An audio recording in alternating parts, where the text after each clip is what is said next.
তার মানে টিভি9 বাংলায় এখন সময় ফার্স্ট ব্রেক at 9 এর। আর শুরুতেই নজর রাখবো এই মুহূর্তের বড় খবরের দিকে।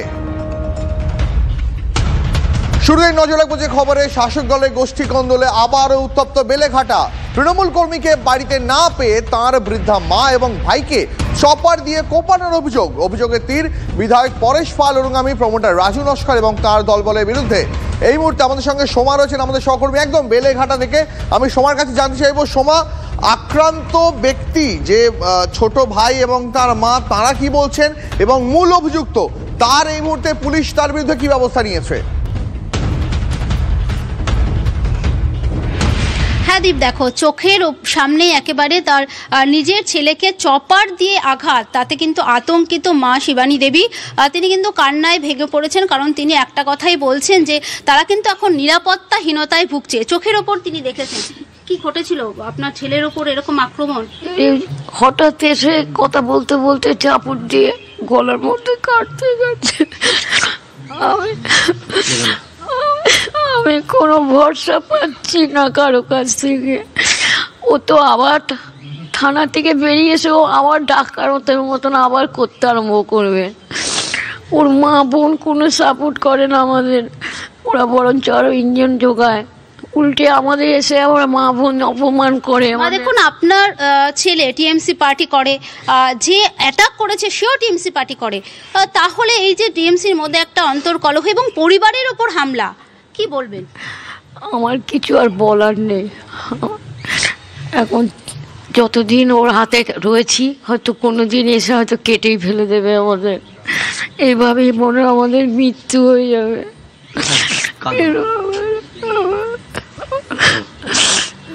দেখতে পাচ্ছ মা, তিনি কিন্তু এতটাই আতঙ্কিত যে তিনি কিন্তু কান্নায় ভেঙে পড়েছেন। এখন এই মুহূর্তে তারা কিন্তু বলছেন যে তাদের নিরাপত্তা কোথায়? যে কোনো রাজনৈতিক দল যে কেউ করতেই পারে, কিন্তু সেই রাজনৈতিক দল করার জন্য নিজেদের অন্তর্কলহ, সেই অন্তর্কলহের শিকার তারা হবেন। এবং যাকে মারা হয়েছে, দেখো সুময় দাস অর্থাৎ বাপি দাসের যিনি ভাই, তার ওপরই কিন্তু হামলা চালানো হয়েছে, চপার দিয়ে তাকে মারা হয়েছে। কিভাবে আক্রমণ করা হলো আপনার? হঠাৎ 5টা 10 নাগাদ বিকেলবেলা এসে বলছিল যে তোর দাদা কোথায়। যে দাদা আমার রাজনীতি করে তার দাদার খোঁজ করছিল। আমি বললাম কি দরকার আছে আমার সাথে বল। তখন বলছে যে ওকে ডাক না, আমার দরকার আছে। তো এই 2-1 কথা, তারপর দিকে পেছন দিয়ে চপার দিয়ে হঠাৎ আক্রমণ করে আমাদের উপরে। যেহেতু আমি আর মা ছিলাম, 2-3 বার চাপট চালায়, রীতিমতো মেরে ফেলার হুমকি দেয় যে তোদেরকে আর রাখবো না, তোদের রাখলে সমস্যা আছে। রাজনৈতিক বিবাদ কি মনে করছেন? যে আপনার দাদা, তিনিও তো তৃণমূল কর্মী, যার বিরুদ্ধে অভিযোগ তিনি পরেশ পালের অনুগামী, এরকমই একটা অভিযোগ রয়েছে। মেন ব্যাপার হচ্ছে যে এখানে রাজু নস্কর নামক যে ব্যক্তি আছে, তার ছত্রছায়ায় এইসব ছেলে পরিপালিত হয় দীর্ঘদিন ধরে।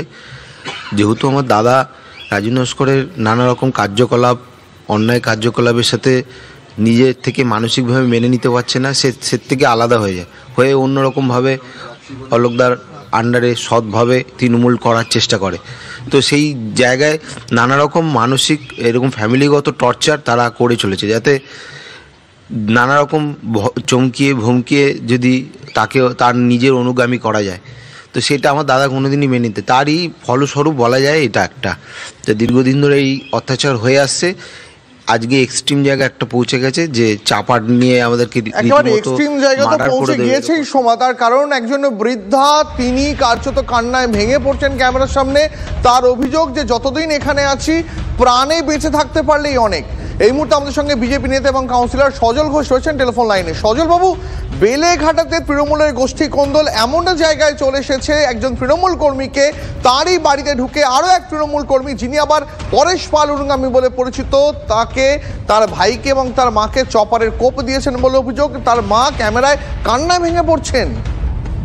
না, এটা যে শুধু বেলেঘাটায় হচ্ছে এমন করে বলবেন না, হ্যাঁ, এটা সব ঘাটেই হচ্ছে। তৃণমূল আজকে তৃণমূলের রক্ত পিপাসু হয়ে উঠেছে। যদু বংশ এমন করেই ধ্বংস হবে। আর যার কথা বললেন রাজু নস্কর, সে নিজেকে ভাবে বেলেঘাটার মুখ্যমন্ত্রী, একটা ব্র্যান্ডেড ক্রিমিনাল। আগে সিপিএম আমলে সিপিএম করতো, এখন সে তৃণমূলের আমলে তৃণমূলের যাত্রী পড়ে তার সাম্রাজ্য বিস্তার করছে। তার সম্পত্তির খতিয়ান যদি দেখেন, তাহলে আপনি যদি গ্রাফে শতাংশে হিসেব করেন সময়ের সঙ্গে, তাহলে দেখবেন আম্বানিদের অত বড় গ্রোথ হয়নি। পুরোটাই মালতোলার লড়াই। এর আগেও এদের মধ্যে অনেক অনেক সংঘর্ষ ঘটেছে। যে মার খায় সে সাধু পুরুষ হয়ে যায় এমনটাও নয়। এরা সকলেই আসলেই তোলাবাজ। ওখানে আরো কয়েকটা আছে, তার মধ্যে এই রাজু নস্কর সে হচ্ছে মানে কিংপিন বলা যেতে পারে। আর দেখুন, সব সমাজ বিরোধী যদি একটা দলের মধ্যে ঢুকে গেছে যখন, তখন একটা দলের মধ্যেই হবে। যাদের জেলে থাকার কথা ছিল তাদের নেতা বানিয়ে রেখে দিয়েছে, বড় বড় নেতা মন্ত্রীরা এদের বাড়িতে বসে থাকে। বেশ, আপনাকে অনেক ধন্যবাদ। সজল ঘোষের সঙ্গে কথা বলছিলাম, বিজেপি নেতা এবং কাউন্সিলর, পাশাপাশি সোমা, তোমাকে অনেক ধন্যবাদ। কিন্তু কে এই রাজু? আসুন তার একটা কীর্তি আপনাদের এক নজরে দেখাই। 2023 বেলেঘাটায় তৃণমূলের গোষ্ঠীদ্বন্দ্বে রাজুর অফিস থেকে গুলি চালানোর অভিযোগ, উদ্ধার হয় পিস্তল। এটা গেল 2023-এর ঘটনা। 2022 কারখানায় টিনের বলাতে না পেয়ে ব্যবসায়ীকে মেরে হাসপাতালের গেটে ফেলে যাওয়ার অভিযোগ। তার আগের বছর 2021 বেলেঘাটায় পুকুর বোঝানোর অভিযোগে পুরসভার এফআইআরে নাম রয়েছে এই রাজু নস্করের।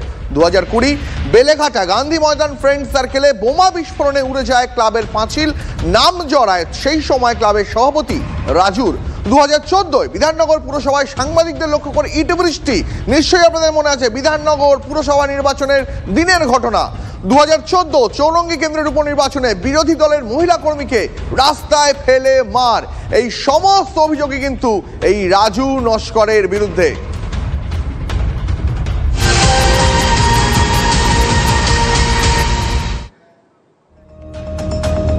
পরে খবরে নজর রাখি, বান ছুড়েও রণে ভঙ্গ দিলেন মদন মিত্র। তৃণমূলের তোলাবাজির অভিযোগ তুলে ইউটার্ন কামারহাটি তৃণমূল বিধায়কের।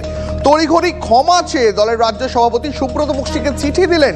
তৃণমূলের অভ্যন্তরীণ বিষয়ে প্রকাশ্যে মুখ খোলায় মুখ্যমন্ত্রী মর্মাহত, তাই ক্ষমা প্রার্থী মদন মিত্র। আরো বিস্তারিত জানতে কথা বলবো, রাজনৈতিক সমীকরণটা একটু বোঝার চেষ্টা করবো। এই মুহূর্তে সৌরভ গুহ রয়েছেন আমাদের সঙ্গে, আমি সৌরভের সঙ্গে কথা বলতে চাইবো। সৌরভ, মদন মিত্র TV9 বাংলার ক্যামেরার সামনে একের পর এক বিস্ফোরক মন্তব্য করলেন, আচমকা রাতেই ভোল বদল, চিঠি লিখলেন সুব্রত বক্সিকে, বললেন ক্ষমা প্রার্থী, এবং তারপর থেকে বলছেন টেলিফোনে তিনি আর কোনো প্রতিক্রিয়া দেবেন না, যা বলা সুব্রত বক্সিকে তিনি বলে দিয়েছেন।